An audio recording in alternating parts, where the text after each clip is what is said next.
இல்ல அவர் ஏமாளியாகவே ஒரு விவசாயி இருப்பதற்கு என்ன காரணம்? இந்த சமூகம் காரணம், நீங்க காரணம். ஏன் ஜல்லிக்கட்டு தான் போராடிக்கல?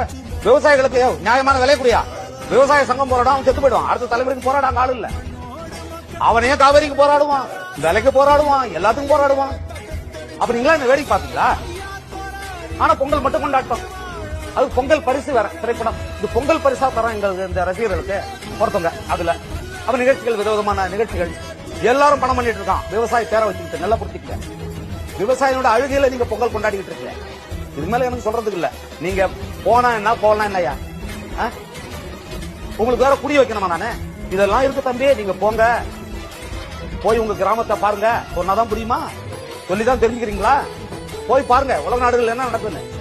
நீங்க என்னைக்கு போய் இந்த உழவு தொழில லாபம் உள்ள தொழிலாக மாற்றி அந்த விவசாயத்தை கையில எடுக்கிறீங்களோ, அதன் பிறகு கொண்டாடி பாருங்க அந்த பொங்கல் எவ்வளவு இருக்கு.